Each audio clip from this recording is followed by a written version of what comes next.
کیوں ہے؟ میں نے کہا ابلا ہوا انڈا ہے، آپ کی امی نے کہا ہے کہ رات کو دودھ کے ساتھ ایک انڈا کھایا کرو۔ میرا شوہر انسان اور کہنے لگا ساتھ یہ بھی دعا کیا کرو کہ تمہارے یہاں بیٹا پیدا ہو، ورنہ کھانا پینا تمہارے کسی کام نہیں آئے گا۔ کبھی کبھی مجھے یہ سوچ کر بہت تکلیف ہوتی ہے کہ میرا شوہر بھی میرا ساتھ نہیں دیتا، میرے لیے کچھ نہیں کر سکتا، لیکن کم از کم مجھے تسلی تو دے سکتا تھا۔ اگر مجھے اس کا تھوڑا سا ساتھ مل جاتا تو شاید سکون مل جاتا، لیکن اب یہ سچ تو یہ تھا کہ مجھے اس سے کسی بھی چیز کی امید نہیں تھی۔ اس نے مجھے اپنی ہمسفر نہیں سمجھا، اس نے مجھے بچہ پیدا کرنے کی مشین سمجھا تھا، اس سے مجھ سے بیٹا چاہیے تھا۔ میں نے دعا کی کہ ذرا مجھے بیٹا وہی پیدا ہو جس کو میں اس کے حوالے کر کے کہوں گی کہ جو تمہیں چاہیے تھا وہ تمہیں مل گیا، لیکن مجھے تم سے کوئی سروکار نہیں ہے اور ہم صرف نام کے میاں بیوی ہیں۔ میں اس دن کا انتظار کر رہی تھی، میں اسے یہ کہنا چاہتی تھی کہ میرے اندر ان 5 سالوں میں بہت نفرت بڑھ گئی تھی۔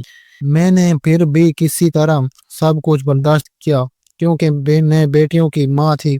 سچ کہتی ہوں کہ عورت کی عزت مرد سے ہی ہوتی ہے، اگر وہ بیٹی کی ماں بنے تو اس کو زیادہ عزت ملتی ہے۔ ایک دن میں نے اس حویلی میں بہت شور سنا، میرا شوہر غصے سے چلا رہا تھا، شہباز کہاں ہے؟ پتا چلا کہ وہ گھر نہیں تھا، جانے وہ کہاں خوفزدہ ہو گیا، آج تک کہیں نہیں گیا تھا۔ آج میرے شوہر کے گاؤں سے بہت ضروری دوست آ رہے تھے، ان کے اتنے سارے کام تھے اور یہ کہاں گیا ہے؟ میں بھی سوچنے لگی کہ آخر شہباز کہاں گیا ہے، لیکن وہ رات سے پہلے واپس آ گیا۔ اس کا میرے شوہر نے بہت ڈانٹا پر اس نے سارے کام وقت پر ڈالے۔ جب وہ رات کو واپس آیا تو میں نے اس سے پوچھا تم کہاں گئے تھے؟ تو کہنے لگا بس میں کسی سے ملنے چلا گیا تھا، لیکن مجھے صاف محسوس ہوا کہ وہ جھوٹ بول رہا تھا۔ جیسے شہباز نے کہا میں روز رات کو کچا انڈا کھایا کرتی تھی اور ساتھ یہ اللہ سے دعا بھی کیا کرتی تھی۔ میرے ساس اکثر لوگوں سے باتیں کرتے ہوئے کہہ رہی تھی ہاں بہو سے امید سے ہے، بس دعا کرو بیٹا ہو جائے، نہیں تو اس کا قصہ تو میں تمام کر دوں گی۔ بس بہت عجیب لیا سے عورت کو۔ ایک دن میں نے اپنے شوہر سے سوال کیا اگر اس دفعہ بھی ہمارے ہاں بیٹی پیدا ہوئی تو کیا واقعی آپ مجھے گھر سے نکال دیں گے؟ میرے شوہر نے 2 پل مجھے دیکھا اور پھر اس دنیا کی سب سے ظالم بات کر ڈالی۔ اس نے کہا اس گھر میں میری امی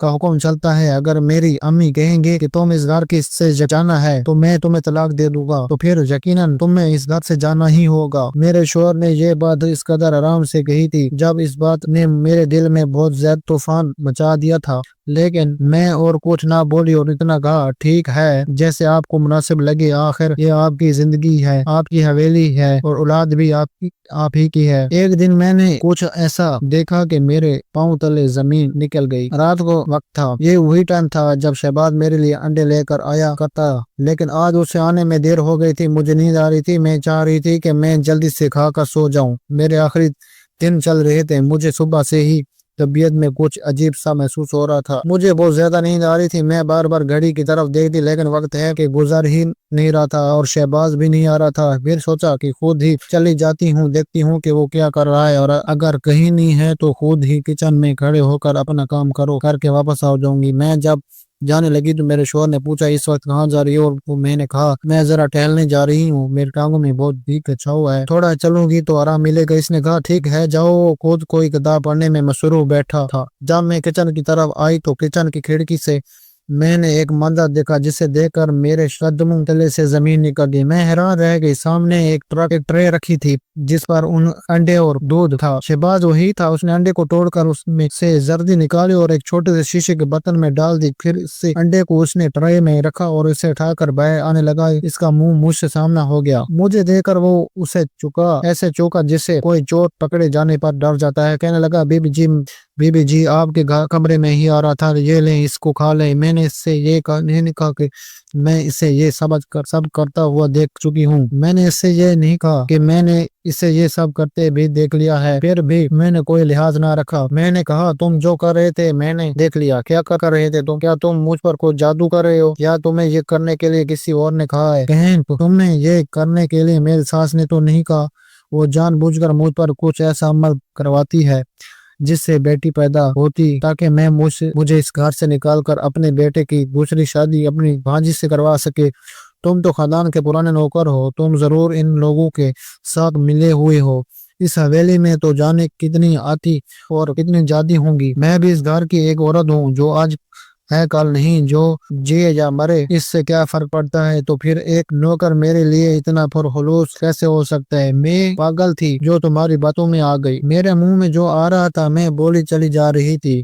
وہ بار بار سار ہلا رہا تھا۔ ایسا کچھ نہیں ہے، میں غدار نہیں ہوں، ہاتھ جوڑ کر منت کر رہا تھا، لیکن مجھے کوئی فرق نہیں پڑ رہا تھا۔ میں نے ٹرے کو ہاتھ مارا اور انڈا اور دودھ نیچے گر گیا۔ شور سے میرا شور بھی سینے تنگ آ گیا۔ میں اپنے شور کو کہنے لگی کہ اس شخص کو اس گھر سے نکال دو کہ اچانک میرے پیٹ میں بہت شدید درد ہوا اور میں لڑکھڑا کر گرنے لگی۔ میرے شور اور ساتھ بھاگے بھاگے آئے۔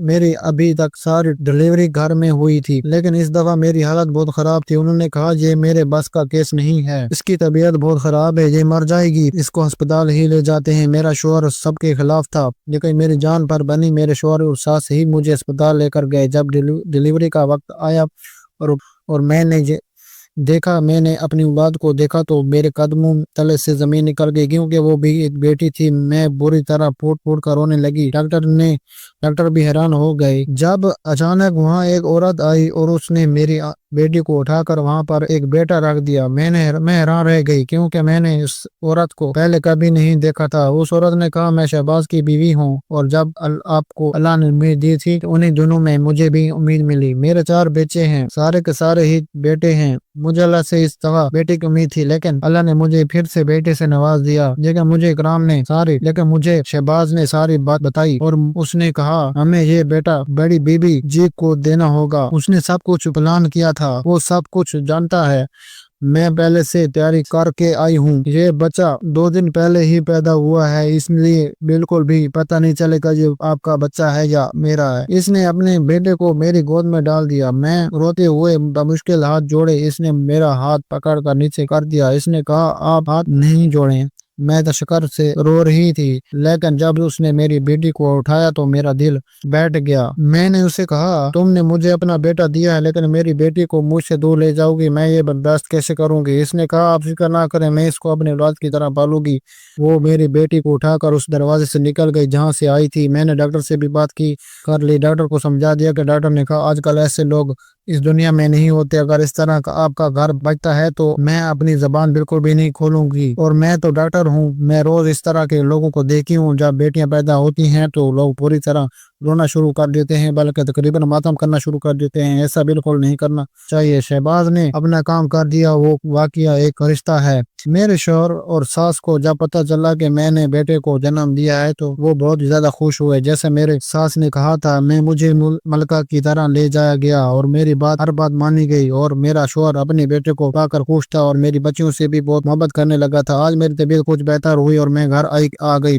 میں نے شہباز کو بلایا اور کہا مجھے معاف کر دو، میں نے جانے دو میں کیا کیا نہیں کہا۔ اس نے کہا بی بی جی کوئی بات نہیں، میں آپ کا حال سمجھتا ہوں۔ اس انڈے کا اس بات سے کوئی تعلق نہیں تھا، بس میں نے سوچ لیا تھا کہ میں اپنی اولاد آپ کی جھولی میں ڈال دوں گا، لیکن اگر میں یہ بات آپ سے پہلے کرتا تو جانے آپ کیا سوچتی۔ ساتھ ہی مجھے یہ بھی امید تھی کہ اللہ آپ کو بیٹے سے نواز دے گا، لیکن جب ہمیں پتہ چلا کہ آپ کو یہاں بیٹی پیدا ہوئی ہے تو میں نے اپنی بیوی کو فوراً بھیجا۔ میں شادی شدہ ہوں، لیکن میں نے یہ بات کبھی کسی کو نہیں بتائی کہ آپ کی بیٹی ہمارے گھر میں محفوظ ہے، اور ہمیں 4 بیٹیوں کے بعد جب بیٹی ملی ہے تو ظاہر ہے کہ وہ تو ہمارے گھر کی رانی بن کر رہے گی۔ آپ فکر نہ کریں، آپ سے ملوانے کے لیے لے کروں گا۔ میری ساس اور شوہر کو جو چاہیے تھا وہ مل گیا، لیکن میرے تہوار بدل گئے تھے۔ میں ان کو آپ جوتے کی نوک پر رکھ رہی تھی، ان کی ہر بات کا جواب دیتی تھی اور وہ بھی چپ چاپ سن لیتے۔ پھر قسمت نے بازی پلٹی اور اگلے سال میرا ساتھ ایک بہت بڑا حادثہ ہو گیا۔ میرا شوہر گاڑی میں بیٹھ کر کہیں جا رہے تھے کہ ان کے کار حادثے کا شکار ہو گئے اور وہ دونوں شوہر اور ساس اس دنیا میں نہیں رہے۔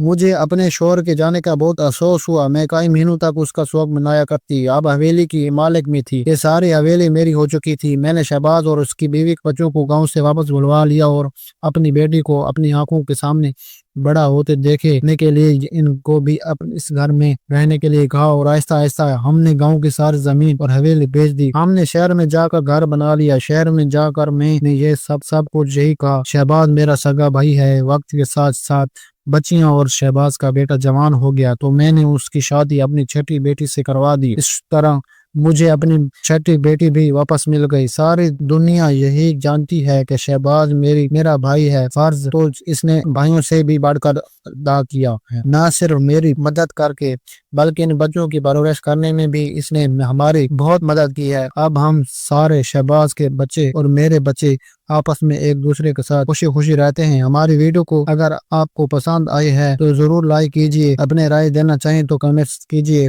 اچھی لگے تو شیئر کیجئے۔ اس کے ساتھ ساتھ اگر آپ نے ہمارا چینل سبسکرائب نہیں کیا تو ضرور کیجئے اور بیل آئیکن پر لازمی کلک کیجئے تاکہ ہماری ہر آنے والی ویڈیو آپ تک برق پہنچ سکے۔